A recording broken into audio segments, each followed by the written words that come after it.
Hello, good morning Hong Kong. So guys, today ay last day ng Chinese New Year. So meron kaming gathering ng aking mga co-worker ex-Hayakawan sa Philippines. So nag-gather kami kasi may isa kaming friend na magpo-for good na, si Mimi. So Mimi, para sa iyo ang ating video na ito. So ito ay i-upload ko para meron tayong memories together dito sa Hong Kong bago ko pa man mag-for good sa Pilipinas. So we are happy dahil makakapiling mo na ang pamilya mo. Sana kami next time naman. So ayan guys, umaga pa lang ay nagkita-kita kami sa Wan Chai. Bumili kami ng ilang mga pagkain doon sa Jollibee. And then nag-decide kami nung mabuo na kami ay magpunta na kami sa May Harbor. So ito, first time ko lang makapunta dito guys. Sobrang happy kasi ang tagal na rin nung last na nakita-kita kami at nabuo ng aking mga co-worker sa Pilipinas. So ayan, nakita nyo naman, sama-sama kami, marami kaming bit-bit kasi kanya-kanya kaming dala ng mga pagkain, potluck. So eto na nga, pakita ko sa inyo yung lugar. Yan yung papunta sa harbor, Wan Chai Harbor. So ito na daanan ko, is ang ganda-ganda talaga. So ayan, syempre pa hindi mawawala dyan ng selfie-selfie kasi pare-pareho naman kaming mahilig mag-selfie. Ayan na. And then dito na kami sa labas, papunta na kami talaga dyan sa pinaka-tabi ng dagat. So yung sea view. So ayan, napakahangin na dyan guys. So may kwento ko lang sa inyo. Every year, nag-gather talaga kami ng mga friends ko.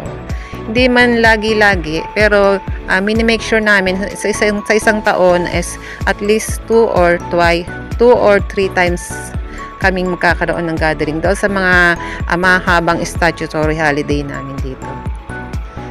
So, hindi namin magawa na every holiday kasi nga meron din kaming mga ibang mga circle of friends dito sa Hong Kong. So dito nagkakaroon lang kami ng pagkakataon pag talagang marami yung holiday, katulad ngayon 4 days yung holiday. So ayan. So yun nga po, isang friend namin na magpo-for good, kaya mixed emotion kami, masaya, malungkot kasi syempre pag naman kapwa mga Pilipino dito, pag merong isang uuwi na, syempre kahit naman may communication, iba pa rin yung talaga nakakasama-sama kayo o nakaka-reunite kayo pag merong mga holiday na ganito. So syempre hindi na namin siya makaka-party dito katulad ng gagawin namin ngayon, kain-kain, mukbang. So masaya pa rin naman kasi yun nga, makapiling niya na yung pamilya niya. So kami dito may iwan pa kasi marami pa kaming kailangang itrabaho, may mission pa kami para sa aming mga loved ones sa Pilipinas. Lalo na ako, papaaral pa ako ng 2 anak ko, yung isa na pagtapos ko na, yung 2 naman, so 2 more to go. So ayan guys, ang ganda ng mga lugar dito. First time ko talaga nakarating dito. Marami ako nakikitaan ng mga friends ko na napunta dito. Is napapasana all na lang ako. Sabi ko, saan ba yan? Kasi hindi ko talaga alam. So ngayon napuntahan ko na, dito lang pala yan. So pagpunta dito ay Wan Chai exit A3. So yon, exit A3. So yan, madali lang naman. Pwede nyo naman maipagtanong. So syempre pa ang mga gandahan ay nagrampa-rampa na. So kanya-kanya na kami ng video kasi mahilig din mga mag-reels yung mga friends ko. So syempre pa ako hindi mawawala ang pagbibideo kasi nga yan ay upload ko sa aking mga memories sa YouTube channel ko. At yung iba ay sa reels at yung iba naman ay sa aking FB page. So this time naman ay inopen na namin yung aming mga pagkain. So hindi kami magkandamayaw sa dami ng pagkain na nadala kasi ang lahat ay nagtulong-tulong para magkaroon ng mga share na foods. So lalo na sa kanin namin, ang daming kanin, as in nung talagang hapon na uwi kami, talaga nagkanya-kanya pa kami ng uwi ng mga kanin kasi nga is ang daming nagdala ng pagkain. So dito, ayan, makita nyo dito yung friends namin dyan, si Ate Gina na nag-donate ng isang bucket ng Chicken Joy. Eto si Rochelle, nagdala ng wine. Hindi nawawala yan. Laging may red wine yan. Tapos, ayan yung paligid naman. So, yan. Iikot ko muna kayo sa lugar para makita nyo kung ano itsura ng pinag-istayan namin kayo ng umaga. So, maganda ang klima kaninang umaga. Ang temperature, 14 to 24, hindi ako nagkakamali. So, nung naandyan kami, around almost 12 o'clock na yata. 12 o'clock.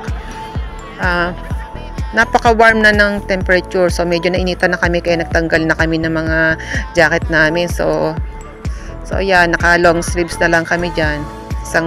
Wala na kaming mga warmer kasi nga is mainit na. Pero pagdating naman ng kinahapunan ng mga 4 o'clock is lumamig na naman. So, ayan, nakita nyo naman, ganyan ang buhay namin dito sa Hong Kong, guys. Kung isipin nyo kung saan namin kinukuha yung mga lutong pagkain na yan, mga pasikretong niluto. Yung iba, katulad ko, kahit nandun ang amo ko, nakaluto pa rin ako ng dessert na gelatin. Tapos, yung iba, nagluto ng kanin, habang wala yung amo. Yung iba, nagluto ng pansit, kahit doon ang amo, nagbiko. Meron naman kasi guys dito na mga amo na okay lang magluto ka. Magpapaalam ka lang. Pero doon sa hindi, bibili ka na lang ng lutong ulam. So, ayan nga, syempre pa, hindi mo mawala ang selfie after. Ayan, selfie ng selfie habang may pang selfie. So, hindi mo mawala yan kasi yung mga memories natin is cherish natin for life. So, ayan lang. Ito lang yung konting may share ko sa inyo sa ngayon kasi i-edit ko pa yung iba pang mga video. So, ito lang muna sa ngayon. Yung iba ay i-edit ko pa sa aking apps na eShop. So, yun lang guys. Sana ay enjoy kayo sa panonood. Sa iyo, Mimi, good luck sa iyong bagong endeavor. Magiging plain housewife. Take care na lang. And then sa aming friend, si Let, we always pray for your health. God will heal you. And we will always pray for you. Kapit lang tayo. Kapit lang, maniniwala tayo sa Panginoon na hindi tayo pababayaan. So, yun lang. Salamat sa inyong panonood. See you on my next vlog. Bye-bye. Thank you for watching.